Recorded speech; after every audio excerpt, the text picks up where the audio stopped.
Today we have an important newscast surrounding affirmative action policy. In a recent poll conducted by our statistics board, we found that 7.7% of the students that we surveyed didn't know what affirmative action was, and 38.9% did not know what type of affirmative action that Indiana University uses. Fear not, we are here to educate you!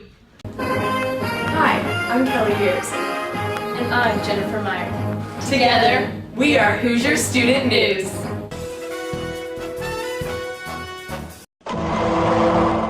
Affirmative action. What is it? Why is it important to Americans and their families? Many people strongly question the legitimacy of affirmative action.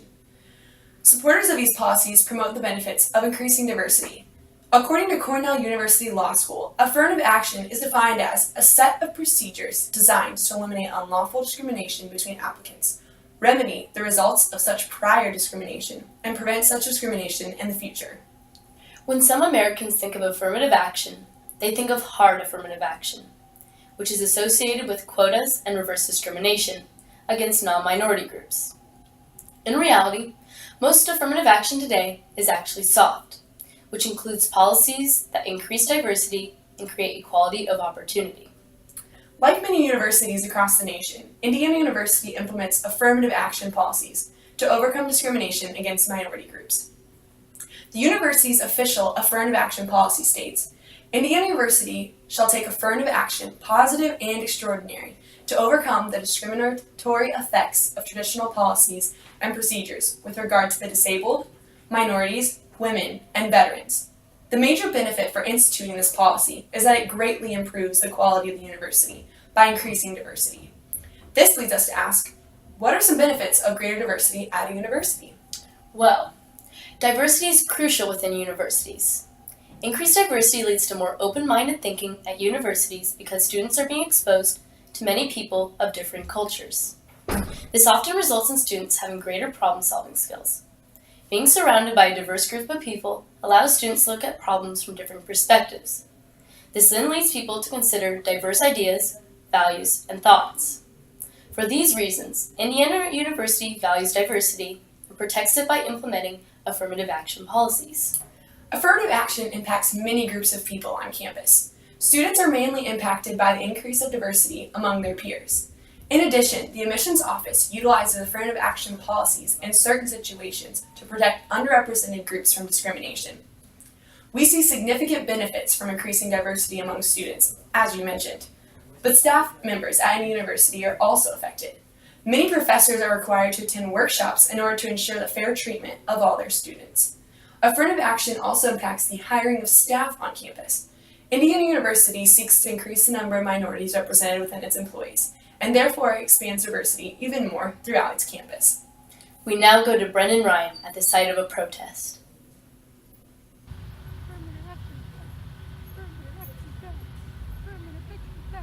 Thank you. Hello, I'm Brendan Ryan, and as you can see behind me, it's a protest on this extremely pressing issue.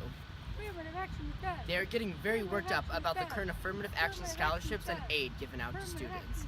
I'm going to bring one of the protesters over here who I was talking to earlier. I hope that she will be civil and do not do anything to disrupt our live family audience. Hi. Hello again. Can you please state your name and explain to us why you are so upset about these affirmative action policies? Hi, yes. My name is Camo, and I'm a student here at IU, and I'm very upset because I have to pay all of my tuition, and all of these minorities get to just go to school for free. And I have worked so hard through high school, through middle school, through elementary school, and through preschool to get some aid from the school, and I got nothing. Nothing.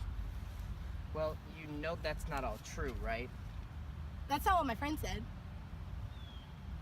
Okay, well, thank you. Affirmative action is bad. Affirmative action is bad. Well, audience, as you heard earlier from Jen and Kelly, there are two types of affirmative action, soft and hard. And this is just another classical case of getting hard affirmative action and soft affirmative action confused.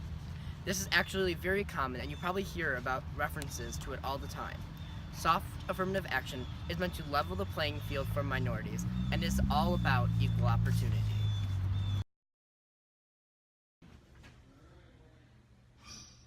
Brendan, You said that this is very common. Can you give us some examples of typical thoughts about affirmative action? Well, the biggest one is that just because someone is a minority, it does not give them a better chance of getting into college or getting the job that they want. On top of that, there are also stigmas, like Native Americans are all going to college for free. Davina Chubrer brought this up to me in an interview that I had with her last week.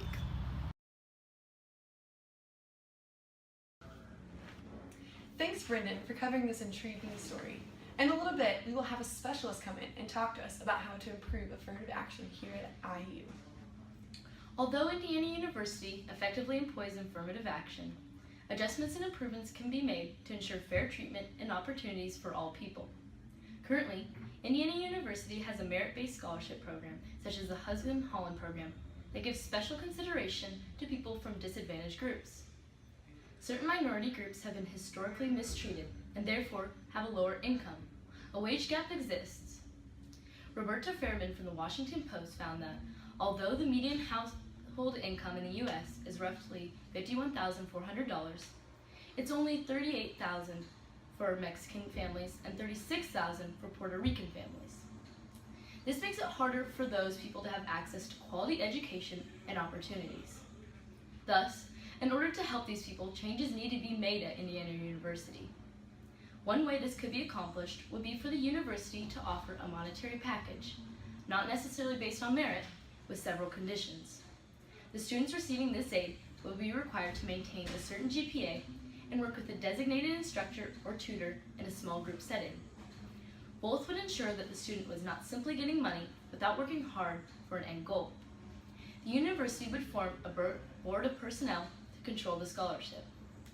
That sounds like a great idea to help those who may have struggled academically because of their financial situation but could not receive financial aid. Of course, several issues regarding how to fund the program remain. Now we go to an affirmative action specialist.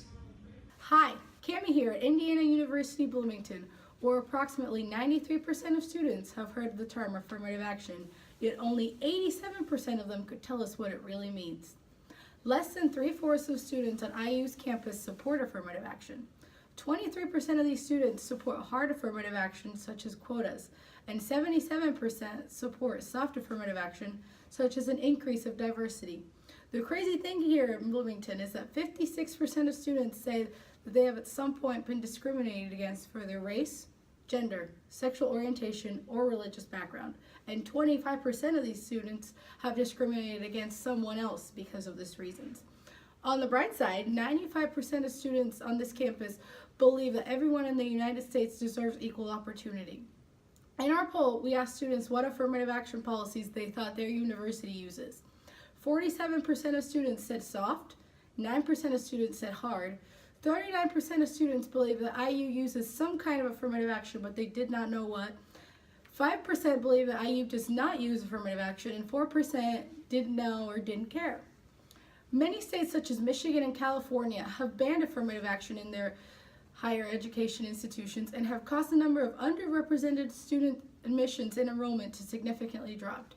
It is our job as Americans to look at the numbers and educate ourselves. Your suggestions and IU's current policies combined make it a perfect solution to the affirmative action controversies in America. Thank you. From Jennifer And Kelly, that's all we have for you on this edition of Hoosier Student News.